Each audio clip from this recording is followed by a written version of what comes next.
इस वक्त की खास खबर आप तक पहुंचा श्री कालीचरण मुंडा महोदय,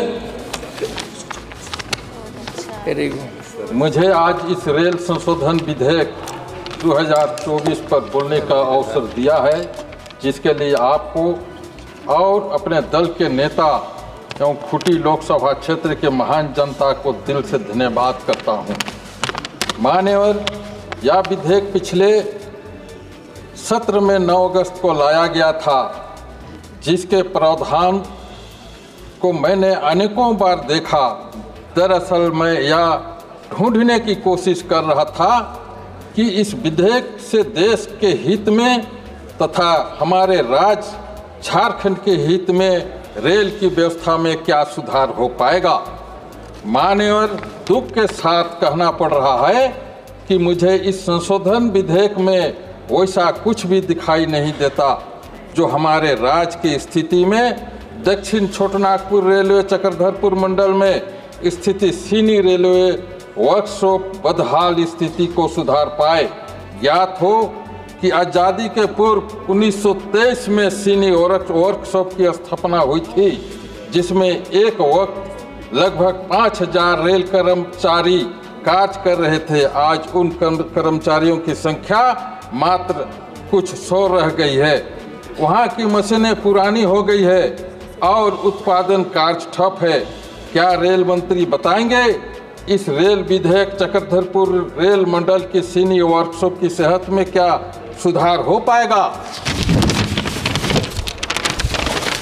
इस विधेयक के पेज 5 पर वित्तीय ज्ञापन है, जिसमें लिखा गया है कि यदि यह विधेयक अधिनियमित किया जाता है तो उसमें भारत के संचित निधि की आवर्ती और अनावर्ती कोई वित्तीय व्यय पर परिवर्तन नहीं होगा।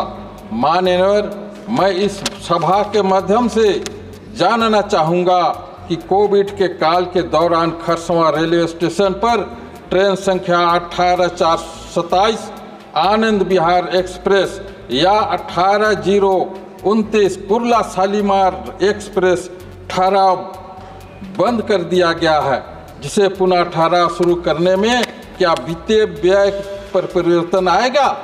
मान्यवर, मेरा इस संबंध में इतना कहना है कि सरकार की या रेलवे की खास तौर पर सामाजिक जवाबदेही होती है, जिसके लिए वित्तीय व्यय से ज़्यादा चिंता जनता को ज़्यादा सुविधा प्राप्त उनके जीवन के खुशहाल करना होता है।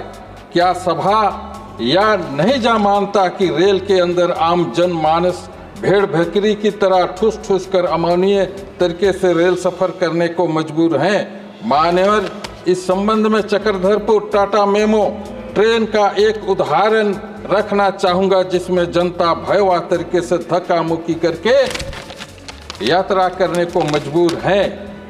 क्या इस ट्रेन की संख्या को 7 से 12 तक बढ़ाकर लोगों को सहूलियत प्रदान नहीं किया जाना चाहिए। मैं इस अवसर पर जानना चाहूँगा कि रेलवे मंत्रालय को झारखंड में रेल परिचालन में कितनी आय होती है और वहाँ कितना व्यय होता है। मान्यवर, इस सरकार की बात करें तो इस सरकार का उद्देश्य आम जनमानस को सुविधा प्रदान करना है ही नहीं। अक्सर प्रधानमंत्री जी वंदे भारत ट्रेन की शुरुआत करते दिख जाते हैं। क्या सत्य नहीं है कि वंदे मातरम का परिचालन व्यय आय की तुलना में काफ़ी कम है। मैं वंदे मातरम ट्रेन परिचालन के खिलाफ नहीं हूँ, या स्पष्ट करता हूँ कि बल्कि मेरी राय है कि वंदे मातरम ट्रेन को एक रेलखंड में 1 जोड़ी के बजाय 10 जोड़ी चला दें। लेकिन जो साधारण मेमो मेल एक्सप्रेस ट्रेन में सफ़र करने वाले लोग, उनका ध्यान रखा जाए।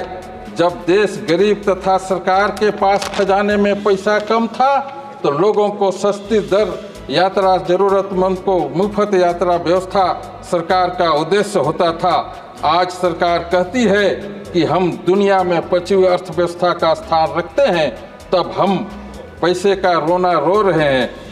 और पैसेंजर ट्रेन को परिचालन में घाटे का रोना रो रहे हैं। सरकार का काम मुनाफा कमाना नहीं होता, जबकि लोक कल्याण होता है। रेलवे में कर्मचारियों की भर्ती जरूरत के मुताबिक नहीं हो रही है, नतीजन रेल दुर्घटना इजाफा हो रहा है।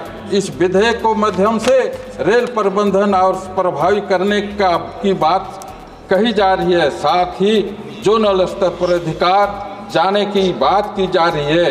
क्या रेल मंत्री बता पाएंगे कि मेरे लोकसभा क्षेत्र के अंतर्गत खूंटी कर्रा मुख्य पथ पर कर्रा में रेलवे ओवरब्रिज बनाने की लंबित मांग को पूरी हो जाएगी, जो बहुत से मालगाड़ियों के आवागमन के कारण आम जान मानस में आवागमन में हो रही असुविधा को दूर कर पाएगी। अतः उक्त समस्या को दूर किए बिना यह विधेयक अधूरा है और जन आकांक्षाओं पर खरा नहीं उतरना, इसलिए मैं इसका विरोध करता हूँ।